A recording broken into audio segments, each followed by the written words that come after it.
for every name in lights, there's a million broken hearts, and that holds true. A lot of people came out here in pursuit of their dreams and became homeless, became rich.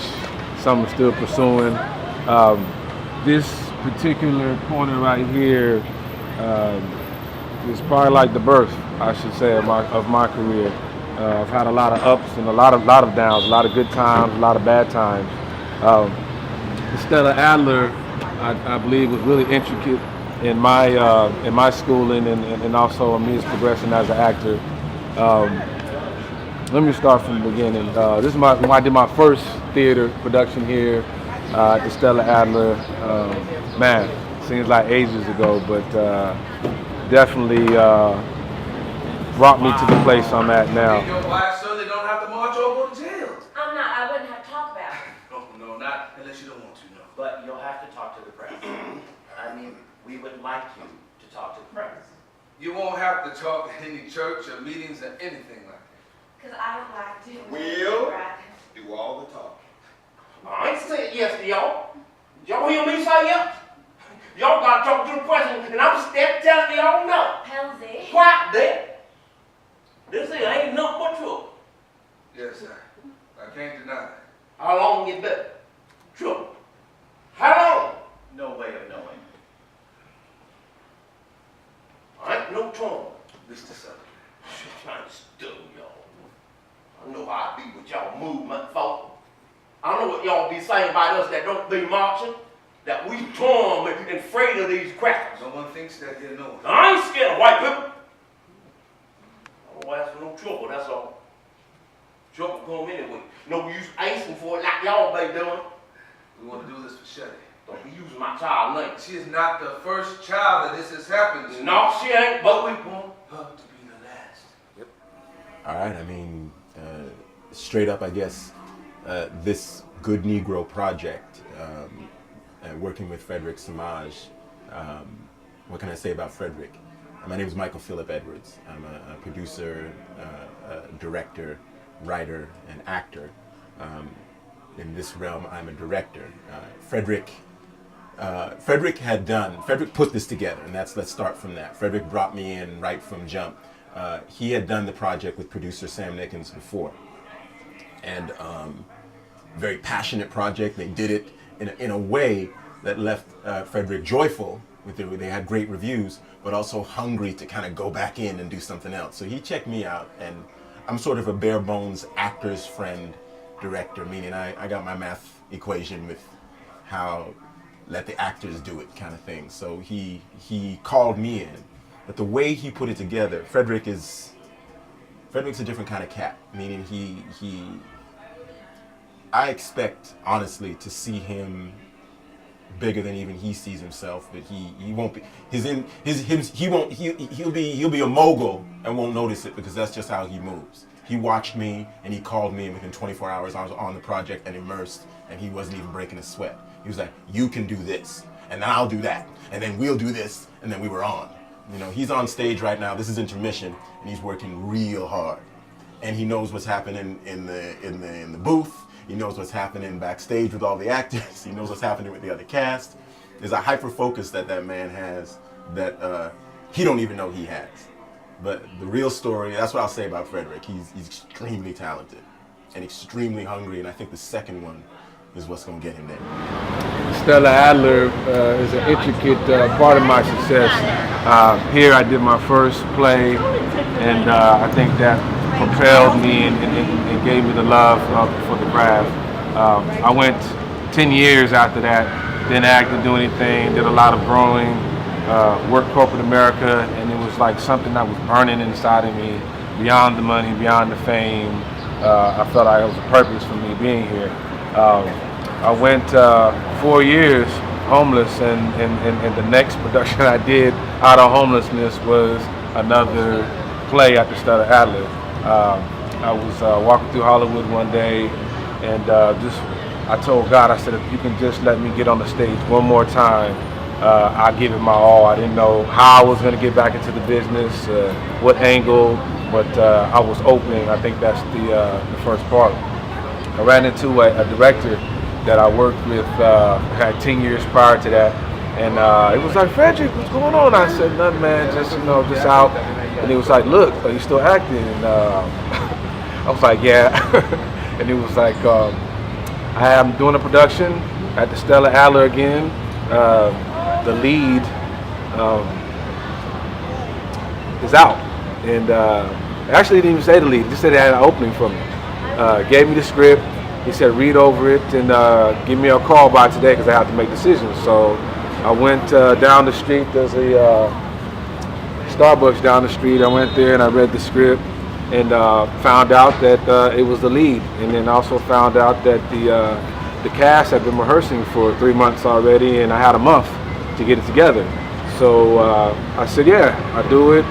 The cast embraced me, and we did like 30 shows back to back.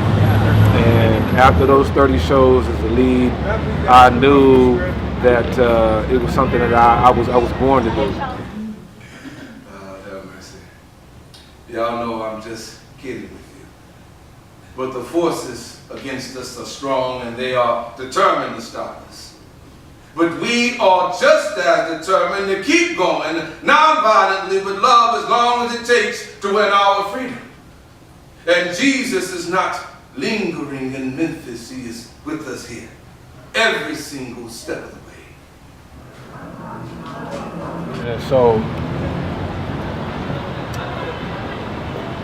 I ended up doing production here, and that kind of rebirthed me. So it's like every time I would not act, it was like this particular place brought me back into my career. And the last production I did here after coming from homelessness, did 30 shows. I stayed close to that show, and a couple of months ago we did a 2-month run at the Hudson, which is one of the largest main stages on Theater Road. And now we're on tour. Went from a 99-seater to now we're doing a 2,000-seater this weekend in Bakersfield. Takia Crystal Kamar is in it from That's So Raven, Living Color. I grew up watching her, so it's like this is really a sentimental run, this last joint, to know where I started to where I'm going. And from that, this whole year has just been like just a run. Getting nominated for some awards this year. Got a couple of films out that have been picked up in some short festivals. A lot of great things with my career. I've guest starred 3 times this year. Got a commercial out, and things are good. But this time around, this is like my 3rd, 4th time around. It's really giving me some substance. It's way beyond the money, way beyond the fame, way beyond really what the business can do for me. I think it's what I could do for the business, and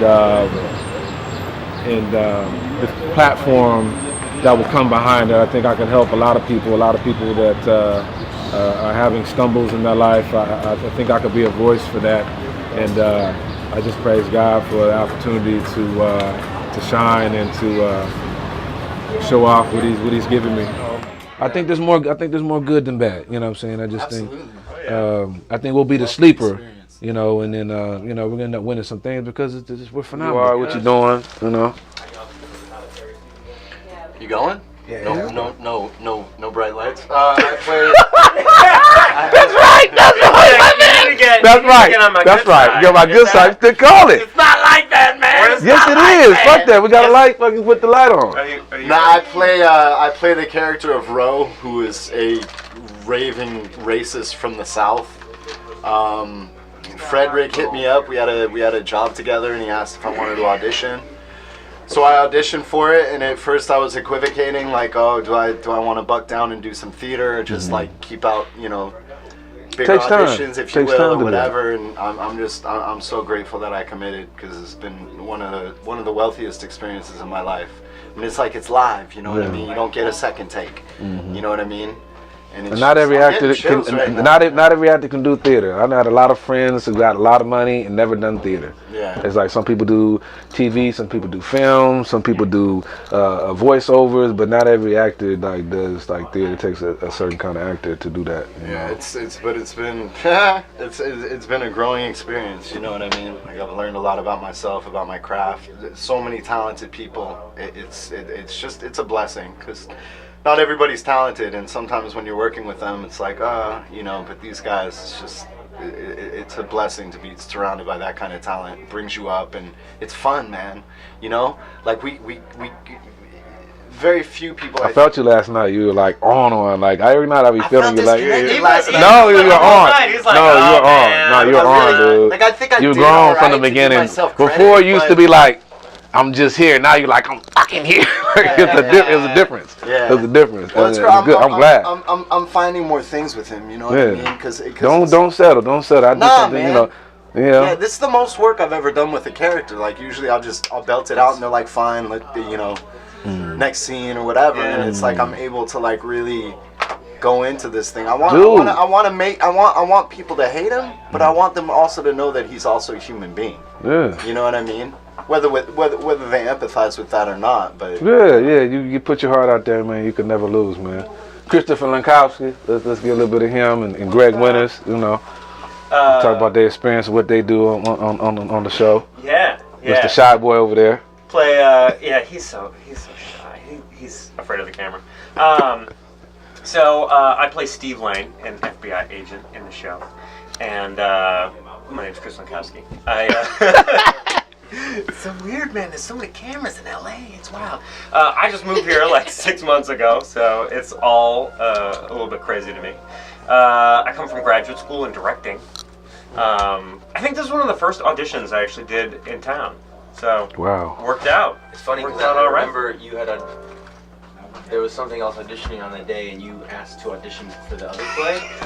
How'd that go? Fine, I got a call back. Though. Yeah. No, they didn't get offered the I job. was like, this dude's hustling. What's he here? I was, because I was like, I This don't dude's know. on a fucking ball right now. And this guy comes into the audition, so I'm used to like theater where it's like we come in, we do a read first, then we have our comfortable 4 weeks to get all ready and stuff. This guy comes in and he's like got like a napkin, he's like wiping himself down like he's hot in the room. I read with him and I was like, holy shit, I need to start stepping up my game here. It was interesting. So You have time? Yeah, I got time. Cool. this guy's majorly talented. Yes, majorly talented. We're very blessed to have Greg Winters on his. Come on, man. Yeah, come on, man. Talk about something, man. You're dope, dude. I had done a film with Mike. There you go. That's what we need. I had done a film with Mike a couple years back, and he and I were trying Mike Phillip Edwards, the director. Phil Bever's director, and he and I were trying to work together on something, and he brought a one-person show that he wanted me to do. But it was written for the star of this movie. It wasn't bad, but it wasn't me. You know, it wasn't for me, and I think Mike realized that right away. So this you realize you made a grave mistake. no, it was written for Tom Sizemore, and Tom Sizemore is from Detroit and had a paternal grandfather who's African American in real life. Right. So this play was about his experiences growing up as a white person in a black neighborhood, and I'm trying to do it. And it wasn't. It's his story, not mine. And the dude is a maniac. He's a phenomenal actor. He's a troubled actor, but he's a phenomenal actor. So Mike and I have been trying to work together. He's like, I got this play.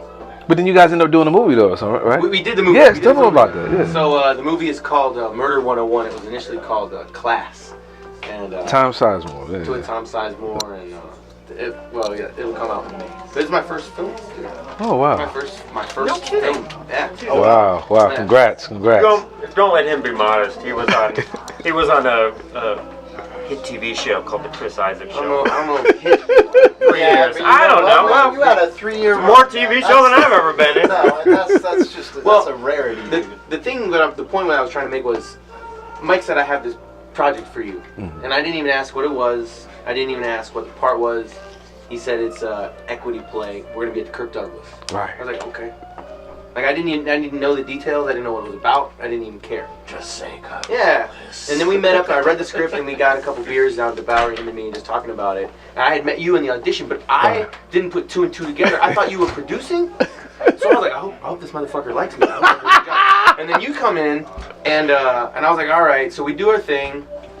And there's a certain point where it's the first scene that we do together, and he turns on me and he snaps, and you were like, "This is serious," and I was like, "Oh, Chris, all right." Right. No, you guys were like a marriage. It was like God sent from you guys, because the difference, because it's now this is my first producing attempt, and usually it's like when you're an actor, you don't know what you did wrong or why you didn't get it. And I learned so much from you guys because it's not in just reading the lines. Like you set up for like 30 seconds, like okay, you like.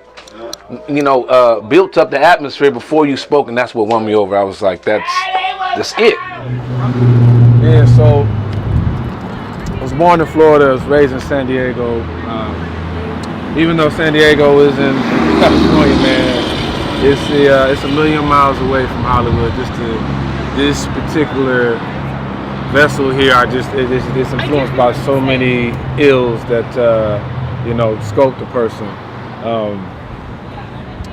I wanted to become an actor. I mean, outside of the things that kind of propelled me into the acting and brought me back to acting through my homelessness. But Sidney Poitier was an intricate person who I aspired to be like. Poitier has a book out that he wrote, and he had something that he said in there in the book really like struck a chord into me. Most people, they come here and they talk about the Benzes and the cars and all these things, but he was talking about, what makes a man. And it was interesting for me, for someone who has all these great things that have gone on in their career, to be talking about family and what a man is. And he was saying the purpose or makeup of a true man is, and how he's remembered is how he takes care of his family. And this second and third time around, I've really it's allowed me to have some great substance and to not be materialistic and to be here for a purpose. And it's rough. It's not easy. People think they just come out here. People are coming in from all over the world. They're coming from train, bus, car, anywhere they can get here to Hollywood, and they think Hollywood is this big place, people singing and dancing all day long, but man, it's as you can see, there's people running around homeless, there's people in gangs, it's really, they call it here Hollywood, not really Hollywood, but a lot of the Hollywood is really on screen in isolated areas on the lots, and the red carpet joints and the movie premieres. It's not really just out here, but Sidney Poitier, like I said, was a very intricate part of my acting, and that's the kind of acting I want to do. He did theater, he did television, film. Not all actors are from the same vessel. Martin Lawrence, he's a few exceptions. He was a comedian. He did TV and he did film. They say television makes you rich, TV makes you famous, and I want to be a movie star. So. As far as my everyday, man, it was rough getting back into the business. I had a secure job, man. I was working corporate America, making a lot of money, and I walked away from that because I was coming home feeling empty. I had a couple of places to live. I had an apartment and a condo I was renting, Escalade, all of that. But coming home every day, I was just feeling empty because it was like something I wasn't doing. Yeah, I could go to this job and make this money, but I felt like I was like Dilbert, like this machine, and because I was too afraid to go far right, too afraid that the business was too big. It was like, oh, I can't do that. I'm a first generation actor. A lot of these actors that come out here, they grew up in the business. They were childhood actors. I'm the first. I come from a military background. A lot of my family comes from the South, humble people. So this will be something that I can definitely leave my daughter and get her role. And she was actually in one of my first plays. So after coming out here single, having a daughter, her seeing me act, it's like I have to finish now. She's seen me do it. I couldn't imagine 10, 20 years from now, we're sitting around and I'm not acting, and the commercial comes on. She's like, "Daddy, what happened?" I'm like, "Well, you know, I gave up. It was too much. I can't do that." And I think a lot of people in my family maybe didn't aspire to things, they didn't have anybody to aspire to. But getting back into the business was I had to give everything I had, man. It was just finding a job that'll allow you to act. Everything now is on the internet. It's not. I mean, they're gearing away from the headshot and the hand to fist. There's not a lot of that now. Everything's pretty much online. The websites, the Facebook, the social medias, the self-tape right now. A lot of things are self-tape. You can go into casting director workshops, which cost money. Theater training. I come from a theater background. For as long as I live, I will be a theater actor, which has made me. Right now, I'm doing a theater production. I'm doing a pilot right now at Fox. I got a short out right now that's in the Martha Vineyard Film Festival in Cape Cod that we're premiering this August. And I got a feature that's going to be coming out that I'm going to be going to London later on this year to be doing some work out there. So I'm working on broadening my acting chops, because a lot of people, they do come out here and they just happen to have a look. A lot of people, they have a look and they're casted. A lot of people, there's something funny about them. So you don't have to be the most beautiful person to have an acting career. You just, I think right now, the time frame we're living in is the belief in the real. That's why everything's what's the shows? The reality shows. Excuse me. The reality shows right now are so popular because of the realness. They want to see it real. So again, getting back into my everyday, man, I had to. What does acting mean to you? Acting means to me. And what do you get out of it? Oh man, acting to me is life. I just feel so alive and enriched, and I feel like I have a voice that I didn't have previously. Because I mean, you just can't go into your job and just start talking crazy and acting crazy because they don't understand it. But for some reason, you're on the stage, you're on television. They're like, it's acceptable for some reason. So I like that aspect of it. I can get lost. I can become somebody else. And what it does for me, it does a lot. It does a lot for my family. When I have productions or a screening for a film, my family who a very nice family, but we're not the tightest of family, but I should say the tightest of family, but we don't talk every day. But I love my mom to death. I love my family. So with the acting, it's allowed my family structure to strengthen. They're very supportive. They come to all my plays, all of my short film screenings, all of my red carpet joints, and I can see it in their eyes. They're proud, and it's good because I didn't start off that way. I grew up gangbanging in the streets, doing wrong, and seeing so much wrong. Something just struck me one day, and I was like, I want to go in that direction, and this acting has allowed me to become somebody else. So I would have never thought. I was a jock growing up. Played football, Colorado State. I did it. Should have went to the NFL. I had a lot of friends that went to the NFL. But when those opportunities didn't persist or didn't stay open, it's like everything. I mean, you have a time frame for a lot of things, and if you don't act, they pass you by. If you don't use the gifts that God gives you, you don't use them, you lose them. So I definitely having a ball now that I know my lane. And I think that was one of the first problems when I was acting the first time around. I was doing it for the wrong reasons, for the wrong things. And now that I know my type, and a lot of actors out here, they don't know the type. They just want to be behind the camera. They're not business savvy. Now you have to be social. There's so many aspects of being successful other than just having a look. Talk about the party scenes. Oh, and the party scenes. That was another thing. I think that while my career has moved to the next level, I was just so busy at just going to acting class and just going home. Acting class and coming home without now getting out and being social. If nobody knows you, you don't have a good personality, you're not going to go far, because it's all about who you know and who wants to get to know you, and that becomes happens by you branding yourself and knowing what you want out of it. So now when I go to these parties, I know what I want. I know who I am. I'm a leading man. So when I go to parties, people look at me that way.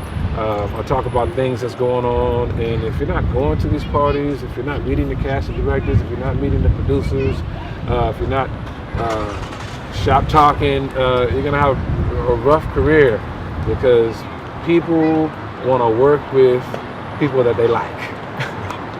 To be personable. I mean, you could be the best actor. I know right now I'm blessed to have a spanning career, but now I'm doing productions with people who have done. My last play, I got replaced by Michael Jai White. So it's like I'm getting to the point now where I'm working with stars, and the difference is they've been doing it a while, they've been branded, and it's good that I'm getting replaced by stars, but at the same time, it's pushing me to have to interact with people, to go to different focus groups, acting seminars, cold reading seminars. The job that I have now, I'm a waiter, and it allows me to work when I want to work. It took a while to get to that point, because it was like I had the desire to act.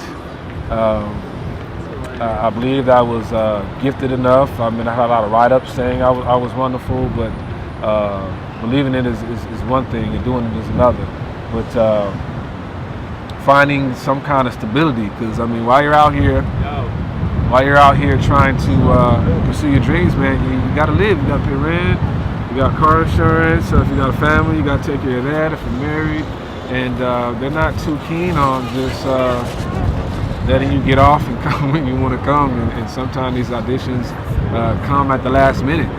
You know, there's many times I've been on Hollywood Boulevard, going to Kinko's to print out a script, and then before I got to go to work, and then I get a call from an agent, or I see something on Craigslist or some kind of media site saying there's auditioning, and I got to go.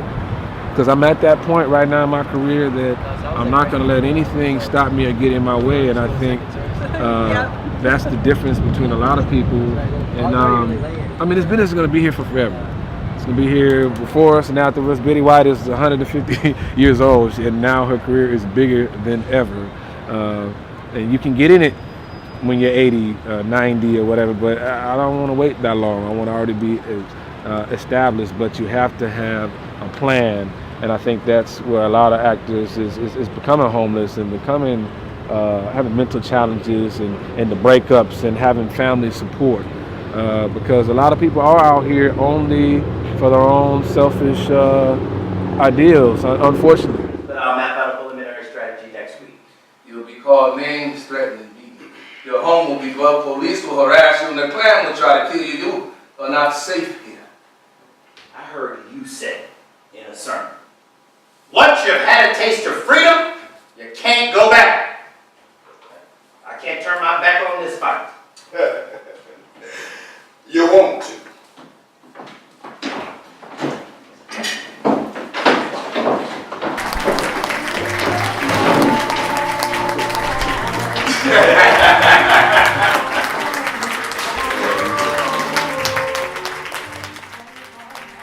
I'm so happy and honored to be here tonight to support Semaj. We went to college together. We've been in this industry together for a while, and the work that he's done tonight on the stage is just, it's just been breathtaking. I'm so proud of him, and he is an actor that, like, it's all about craft, and to get where he got tonight in so many different moments, so many different times, you know that he really focused and put his heart into it.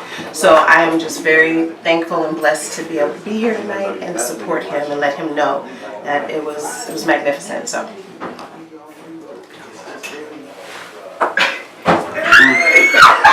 What's going on? I didn't even see I was looking for you. How you doing? This man right here, amazing, amazing. This is my friend right here. Yes. You know, I've been knowing her since I was 18. Yes, Lord. You know, college, you know, San Francisco. Like 2 years ago. But it's all good, you know what I'm saying? So you gotta keep it real. You know what I'm saying? You never know how life end up and how it start off. You know, so I appreciate you for coming. Appreciate it. Appreciate it. Proud of you, so proud of What's up? Come on, Mike. Come on, Mike. Yes, oh my goodness. Michael, this director, awesome. Michael Phillip Edwards. Tears of pride, bro. This is like a process. These dudes, they tear it up. They peel the onion every night. What's your love? You know what I'm saying? Appreciate it, brother. Guidance and direction, it was amazing. This man, he is world renowned, so I've had the privilege of working with him before, and just critically acclaimed, and I'm just so proud of everything that they're doing. I'm a believer, and when I see tears, it's just because I'm seeing believers dig into something. You don't know what's gonna happen with these dudes, man. This man just lightning God. He's asking questions every night. He ain't telling. It's a joy. I'm proud. Good stuff. Good stuff. Congratulations, you guys. Yeah, thank you so much. Thank you so much. And then what's this about? 50 years. So it's a conversation, and we're on the second term, so you know it's a time. I met Mr. Al Garrett here, Henry. Yes. You know, give it up for him. Congratulations. Great job. Excellent job. We couldn't do it without any of these. Thank you so much. Appreciate it. He's like, what is that? No, we are. Congratulations. This is Lisa Banks right here. Is that It's too Is she much. killing it? I'm just happy to be here. Mr. Hawthorne James. Oh, Lord. Oh, wow. Oh, you know, the anchor of this ship. Yes, sir. Yes, sir. Yeah. The clinic. Thank you so much. Thank y'all, so man. much. Thank you so much. Oh, man. Thank you so Look, much. straight up, the beauty, Great ride, the man. movement, the ride, the appeal, everybody listening. This is Steven. an anchor right here. This is a captain. Whoa, my lord. Come on, man. Come on. Mr. Bill Rutherford in the house. You know. Congratulations. Awesome job. Yes. Lisa For Banks. supporting. Nice to meet you. Nice to meet you too. He's like, I'm getting out of here. See you. All right. Thank you so much. Yes, thank you. You guys are great. Thank you. All right. Well, that's a wrap.